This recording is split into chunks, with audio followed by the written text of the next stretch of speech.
Something I've never told you guys before is how I started my teaching career. So about 10 years ago, when I did my first IELTS exam, I had everything in, well, I think 8.5, I think 1.8, and in CELPIP, I had everything 11 and 12. When that happened, especially after my second exam, which was the CELPIP exam, when that happened, I started teaching some of my friends, then I started teaching a lot more people, and then it became a whole big company. And that all happened because of my really good result. So this result changed my life, but it also, you don't have to start your tutoring company, but it can also help you change your life by getting your immigration dreams and other possibilities come true. If you're applying for a university or college, you need IELTS and English tests for that. So today I'm going to tell you what I did when I was not a teacher, how I was able to accomplish that level. I will admit that I was exposed to a lot of English before that, so I would say my level was slightly better. However, this is something that anyone can copy, and no matter what your current state is, you can improve yourself, and you don't have to get 11 or 12. You can just get a 9 with these tips. If it worked for me, it'll work for you. I'm living proof that that works. So let's go over some of the things that I did. And we're going to break down my activities for everything, all modules. So keep tuned till the end of this video. There's going to be lots to cover. So the first thing is materials. I did not buy any CELPIP material, believe it or not. So that's why I always tell you guys that material, there is a loophole for that. You need to watch my video. It's in the description. The link is in the description. It's going to be about the materials. Okay, click on that link. I have explained thoroughly how you don't have to pay for a lot of material and how you can prepare brilliantly for your exam without really spending lots of money.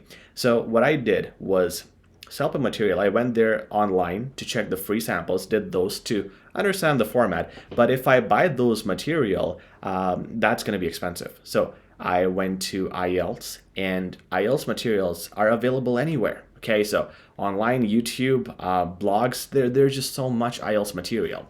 All I did was practice my reading and listening in the CELPIP format using the IELTS materials.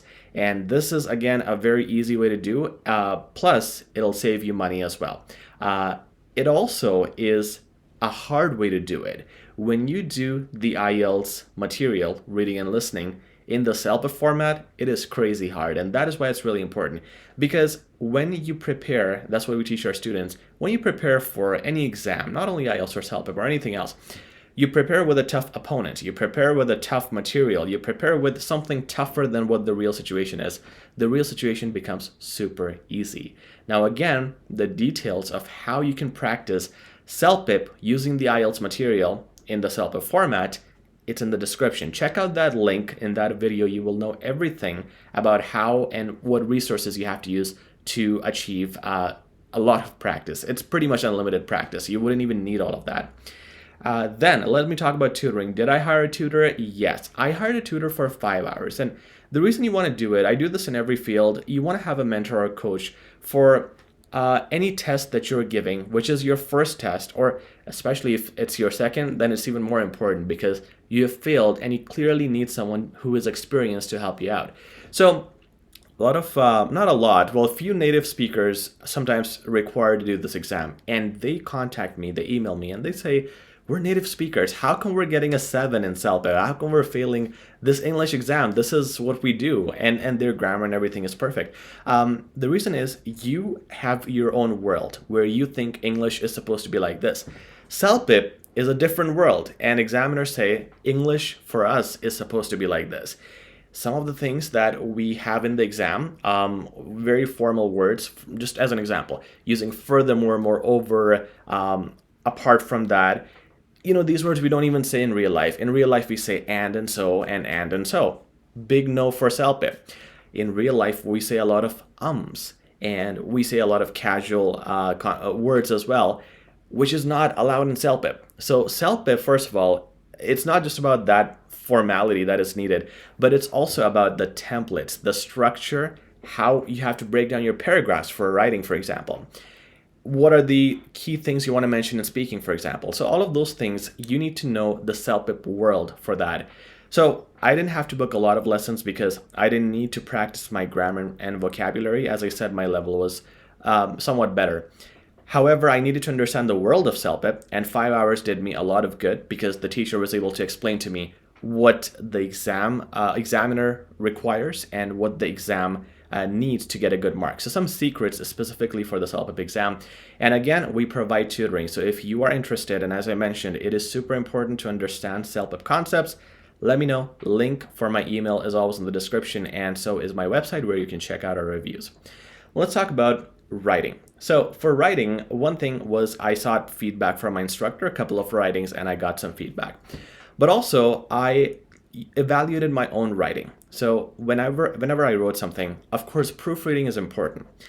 But also what I did was looked at every word that was basic. Okay, all the basic words that were there, and I asked myself how I could make it better. So if I saw a word which is, I'm saying so, like a conclusion. So I went to the thesaurus. Thesaurus was my go-to. And I put so I can see instead of so what else I can say. So I can say to conclude, overall, therefore, hence, based on that, considering the above, as based on the aforementioned facts. So many things I can use instead of so. I just needed a few and picked those. If I say the word bad, it's bad for your health, I know the examiner's not going to be happy. That's what my teacher told me, and that's what we tell students now. Never use words that everybody else is going to use. So what else can I say instead of bad for your health? I can say detrimental, terrible, death-provoking, and if it depends, if it's illegal, you can say illicit and different words. So again, going to thesaurus and trying to find words which are better than my original words. That is important to do because if you need a 9+, if you need a 7+, you don't need to do all that. If you need a 9+, you need really fancy vocabulary. No basic words are allowed if you need a 9, and that's why native speakers sometimes get confused. Why are we failing with our perfect English? Perfect English needs to be better than perfect with excellent vocabulary. No mistakes is one thing, but no mistakes plus vocabulary, complex one, will get you to a 9. I also looked at a lot of samples. So again, in CELPIP, you won't find samples online, for the most part. For IELTS, you will. And again, there's lots of similarities in IELTS and CELPIP. So all you got to do is Google IELTS Band 8 sample writings. Band 8, IELTS total score is 9, so Band 8 is pretty good. You see how Band 8 people are writing. You will be shocked. You'll actually be shocked. Band 8 in IELTS requires a whole different level of writing, and if you see that, you can pick some of the phrases from those writings, pick some of the sentences, pick some of the words, and see how really advanced academic writers write, and just implement it in your CELPIP writing. I also not only went here, but I also saw some articles, not from newspapers, I won't go to that cliche, but I saw some articles in some online journals that you read, and it's something with your interest. For example, these days my interest, and I can't be blamed for that, is COVID. So with COVID, I see a lot of articles, and with these articles, the ones that come on the first pages or results on Google, they're written by academic experts. You will find really good quality content that way, and you can copy some of the things that these guys are doing with those articles. Okay, I want to talk about reading again. I have my notes here. So what I wanted to mention was when I was practicing reading, a very essential skill I was practicing was reading paragraphs quickly. Okay, so reading paragraphs quickly to get the idea. All right, so to get the overall idea of what the paragraph is. So instead of me, a normal human being would take maybe 3 minutes to read a paragraph and understand everything. I was trying to reduce that time to 1 minute and trying to get all the idea. So speed reading is what I practiced a lot to improve my time in the reading test and also to get the relevant information.